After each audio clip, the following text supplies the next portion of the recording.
जननी जन्म सौख्यानां वर्धनी कुल संपदां पदवी पूर्व पुण्यानां लिख्यते जन्म पत्रिका गजाननं भूतगणादिसेवितं कपित्त जम्बो फलसार पक्षितम् उमासुतं सोह विनाश कारणं नमामि विघ्नेश्वर पादपङ्कजम् आदित्याय च सोमाय मंगलाय बुधाय च गुरु शुक्र शनिभ्यश्च राघवे केतवे நமஹ. உலகெங்கும் வாழக்கூடிய நெக்ஸ்ட் ஜென் நேயர்கள் அனைவருக்கும் வணக்கம்.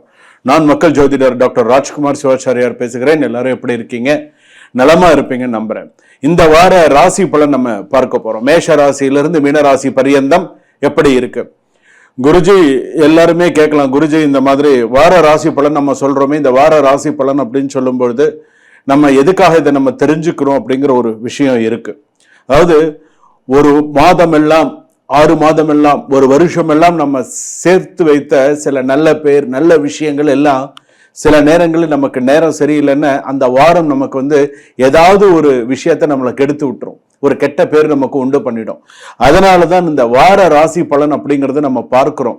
வார ராசி பலன்னா எப்படி பார்க்கிறோம்? இந்த வாரம் நமக்கு எது நல்லது, எது கெட்டது, எது நம்ம செய்யணும், எது நம்ம செய்யக்கூடாது, நமக்கு எப்படி இருக்கணும், நம்ம வாழ்க்கை எப்படி இருக்கணும், குடும்பத்துல எப்படி இருக்கணும், என்னென்ன விஷயங்கள் நம்ம செய்யணும் செய்யக்கூடாதுங்கிறத முக்கியமாக தெரிந்து கொள்ள வேண்டும். இதை எப்படி சொல்றோம்? இந்த 12 ராசியை வைத்து இப்ப இருக்கக்கூடிய கோச்சார நிலையில இருக்கக்கூடிய கிரக நிலைகளை வைத்து ஆராய்ந்து சில பேருக்கு இது 100% அப்படியே பழிக்கும்.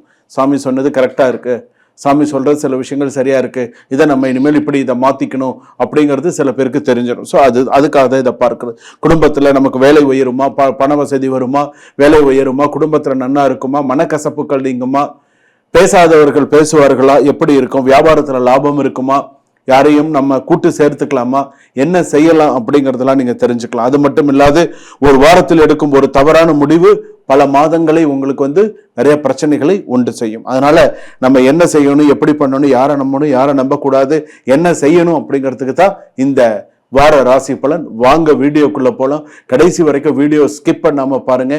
மேஷ ராசியிலிருந்து மீன ராசி வரையில இந்த வார ராசி பலன் எப்படி இருக்கு அப்படிங்கறத நம்ம தெரிஞ்சுக்கலாம். வாங்க வீடியோக்குள்ள போலாம். கும்பராசி நேயர்களை, கும்பராசிக்கு எப்படி இருக்கு? தேவைக்கு பயன்படுத்தி தூக்கி எறிய போறாங்க இந்த வாரம். தேவைக்கு பயன்படுத்திக்கிறது, வாப்பா என்னப்பா இதை செய்ப்பா அதை பண்ணுப்பா, தேவைக்கு பயன்படுத்தி கொண்டு தூக்கி எறிவது. ஸோ கவனமா இருங்க. வேலை விஷயம் அப்படின்னு எடுத்துக்கும் போது ஏற்கனவே கும்பராசிக்கு இப்போ பாத சனி அப்படின்னு சொல்லுவாங்க. சில விஷயங்கள் சனி வக்கரகதி இதெல்லாம் சில விஷயங்கள்லாம் இருக்குன்னு வச்சுக்கோங்களேன். அதனால 6ஆம் இடத்துல குரு உச்சம். 2வது பார்த்தீங்கன்னா அபரிவிதமான சில கடன்கள் இருக்கும். யாரையும் இந்த சில விஷயங்கள்ல பார்த்தீங்கன்னா பண விஷயத்துலலாம் சிலர் நான் தருவதாக முன் வருவார்கள். ஆனா ஏதோ ஒரு காரணத்தினால அதெல்லாம் தட்டி போகும். இட விஷயம் வீடு விஷயம்லாம் சில பேருக்கு முடியறதுக்கான வாய்ப்புகள் சில பேருக்கு ஒரு பிரகாசமா இருக்கும். சில விஷயங்கள்ல சக்சஸ் பண்ணலாம்.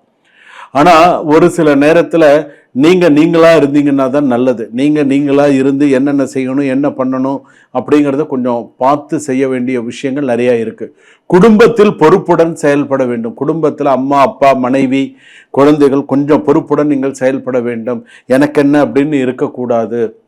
இதுல பார்த்தீங்கன்னா கொஞ்சம் பாகப்பிரிவினை வரத்துக்கான வாய்ப்புகள் இருக்கும். பாகப்பிரிவினைன்னா எனக்கு இதை பிரிச்சு கொடுத்துரு, எனக்கு இதை கொஞ்சம் பண்ணி கொடுத்துரு, எனக்கு அதை கொஞ்சம் பண்ணு அப்படிங்கிற மாதிரியான சில விஷயங்கள் போறதுக்கான வாய்ப்புகள், அது விஷயமா சிறு சலசலப்புகள், 1 அடி 2 அடி பிரச்சனை எல்லாம் வரும். ஸோ இதெல்லாம் கொஞ்சம் பார்த்துக்கணும். ஏன்னா இன்னைக்குதான் நம்ம பார்க்குறோம், ஒரு சின்ன விஷயத்துக்கு கூட ஒரு அணுகுமுறை பார்த்தீங்கன்னா ரொம்ப பயங்கரமா இருக்கு. மனசுக்கு பயப்படுற மாதிரி பதட்டப்படுற மாதிரிலாம் இருக்கு. அதனால இன்னைக்கு காலகட்டத்தில் வாழ்க்கை வாழறதே பெரிய விஷயம். நான் ஏற்கனவே ஒரு பதிவுல சொல்லியிருக்கேன். இது ரொம்ப ஒரு கொடுமையான உலகம். இந்த உலகத்துல பிறந்து வளர்ந்து பேரு போட்டு போறதுங்கிறது அவ்வளவு சாதாரண விஷயம் இல்லை அப்படின்னு சொல்லியிருக்கேன். அதனால இந்த கும்பராசிக்காரர்கள், சதய நட்சத்திர கும்பராசி பயப்படுவீங்க, நிறைய விஷயங்கள் பயப்படுறீங்க. ஏன்னா சில பேருக்கு பார்த்தீங்கன்னா கடன் விஷயத்துல பயம் இருக்கும். சில பேருக்கு பார்த்தீங்கன்னா சில பேருடைய துக்க செய்தியால் சில பேருக்கு அந்த மன வருத்தங்கள்லாம் இருக்கு.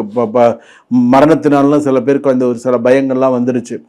ஸோ இந்த கும்பராசி, சதயம் கும்பராசி, புரட்டாதி கும்பராசி, அவிட்டம் கும்பராசி, இந்த சதயம் கும்பராசிலாம் ரொம்ப கொஞ்சம் கஷ்டங்க. அவிட்டம் கும்பராசிலாம் வேலை, சொந்த தொழில், போட்டது வருமா வராதா அப்படிங்கிற அளவுக்குலாம் பிரச்சனைகள் இருக்கு. நான் செஞ்சது எனக்கு வருமா வராதா அப்படிங்கிற அளவுக்குலாம் இருக்கு. யாரை நம்புறது, யாரை நம்பாம இருக்கிறது, என்ன செய்யறது அப்படிங்கிற மாதிரி சில விஷயங்கள்லாம் இருக்கு. சில பேர் தான் எடுத்த சில திருப்படிகள்லாம் கூட தொய்வுல நிற்கக்கூடிய சூழ்நிலைகள்லாம் இருக்கு. சில பேருக்கு பார்த்தீங்க அப்படின்னா நான் எனக்காகவா கேட்குறேன், மற்ற ஒரு விஷயத்துக்காக தானே கேட்குறேன் அப்படின்னு சொல்லி சில விஷயங்கள் நீங்கள் இறங்கி சில விஷயங்கள் போராடுறீங்க. அதுவும் சில விஷயங்கள் வந்து தொய்வில் தான் இருக்கே தவிர அதுவும் இன்னும் ஒரு சக்ஸஸ்ஃபுல்லாக வரல. இந்த மாதிரிலாம் இருக்குது. அப்போ கும்பராசி பொறுத்தளவுக்கு கணவன் மனைவி இந்த மாதிரி இருக்கக்கூடிய விஷயங்களில் கூட நீங்கள் கொஞ்சம் பொறுப்புடன் செயல்பட வேண்டும். கூட பிறந்தவர்கள், உடன் பிறந்தவர்கள், பங்காளிகள் சில விஷயத்துல கொஞ்சம் பொறுமையாக நிதானிச்சு பேசி எதுவாக இருந்தாலும் முடிவு செய்ய வேண்டும். எடுத்தோம் கவுத்தோன்னு பேசி பிரச்சனைகளை பெரிதாக்க கூடாது. ஸோ இந்த மாதிரி இருக்கு. ஒரு கடை வச்சிருக்கீங்க, ஒரு வியாபாரம் பண்ணுறீங்க அப்படின்னு சொன்னால் கொஞ்சம் அதுலேயும் கொஞ்சம் பொறுமை நிதானத்தோட சில விஷயங்கள் பண்ண. ஒரு ஆட்டோ ஓட்டுறீங்க, ஒரு 2 வீலர் 3 வீலர் 4 வீலர் வச்சுட்டு இருக்கீங்கன்னு சொன்னால் வருமானத்திற்கு தகுந்த சில செலவுகள் இருக்கும். சில நேரத்தில் வரவுக்கு மிஞ்சின செலவுகள் இருக்கும். பார்த்து நிதானமாக செய்யுங்க. சின்ன சின்ன விஷயத்துக்கு கூட பெரிய பூதாகரமாக இருக்கும் சண்டையெல்லாம். ஆனால் எப்படி பேசணும், நீங்கள் பேசுகிற அணுகுமுறையில் சில விஷயங்கள் பெருசாக போகாமல் சிறுசாக வரத்துக்கு உங்கள் கையில் தான் இருக்குது. அதெல்லாம் நீங்கள் தான் பார்த்துக்கணும். என்ன செய்யணும், எப்படி பேசணும் அப்படிங்கிறது. சொல் பேச்சு கேட்க மாட்டாங்க சில பேர். நீ சொல்கிறத சொல்லு, நான் செய்கிறத செய்கிறேன் அப்படிங்கிற மாதிரி இருப்பாங்க. சில பேருக்கு மருத்துவத்தில் ஹாஸ்பிட்டல் அட்மிட் ஆகிருக்காங்க. கும்பராசி ஹாஸ்பிட்டல் அட்மிட் ஆகிருக்காங்க. அட்மிட் ஆகி 3 நாள் ஆகுது, அட்மிட் ஆகி 2 நாள் ஆகுது, இப்போ தான் அட்மிட் பண்ணுறோம் அப்படின்னு சொல்லும்பொழுது அந்த உடல்நிலை விஷயத்தில் கொஞ்சம் இந்த வாரத்தில் ரொம்ப எக்ஸ்ட்ரா ஆர்டினரியாக கவனமாக இருக்கிறது நல்லது. ஏன்னா உடல் விஷயம் ஒரு நேரம் சிறப்பாக இருக்கிற மாதிரி ஒரு நேரம் கொஞ்சம் தொய்வை கொடுக்கக்கூடிய சூழ்நிலைகள் இருக்குது. அதனால் கொஞ்சம் பிபி, சுகரு, டயாலிசிஸ், அதே போல் சில விஷயங்கள் செரிமான பிரச்சனைகள், தோல் சம்பந்தமான வியாதிகள், இந்த மாதிரியான சில பிரச்சனைகள்லாம் வரும். ஸோ சில விஷயத்தில் கொஞ்சம் கவனத்துடன் எச்சரிக்கையுடன் செயல்படுறது உங்களுடைய ராசிக்கு சிறப்பாக இருக்கும். கும்பராசி பொறுத்தளவுக்கு திடீரென புதிய வேலை வாய்ப்பு, திடீரென சில விஷயங்கள்லாம் வரத்துக்கான வாய்ப்புகள் இருக்கும். மனக்கசப்புக்கள்லாம் கொஞ்சம் கொஞ்சமாக குறையக்கூடிய சூழ்நிலைகள் வரும். சிந்தித்து செய்த பின் சிந்திக்காதே, இதுதான் நான் உங்களுக்கு சொல்லக்கூடிய ஆணித்தரமான வார்த்தை. அதாவது சிந்தித்து செய்த பின் சிந்திக்காதே, அவ்வளவுதான். இந்த ஒரு வார்த்தையை ஞாபகம் வச்சுட்டு கும்பராசிக்காரர்கள் இந்த வாரத்துக்கு உண்டான விஷயத்த பண்ணுங்க. உங்களை புரிந்து கொள்பவர்கள் குறைவாக இருக்கலாம், ஆனால் உங்கள் செயல்கள் உண்மையாக இருந்தால் வெற்றி உங்களை ஒரு நாளும் எல்லோருக்கும் புரிய வைக்கும் அப்படின்னு சொல்லியிருக்கு. நான் சொன்ன விஷயத்தெல்லாம் ஞாபகம் வச்சுட்டு ஒரு விஷயமா பண்ணுங்க. எல்லா விஷயத்திலையும் சக்சஸ் பண்ணுங்க. உங்களை விமர்சிப்பவர்களுக்கு கோபத்தில் பதில் சொல்ல வேண்டாம், காலம் பதில் சொல்லும், அவ்வளவுதான். உங்களை யாராவது ஏதாவது சொல்றாங்களா, காலம் பதில் சொல்லும். கவனமா இருங்க. சுபம்.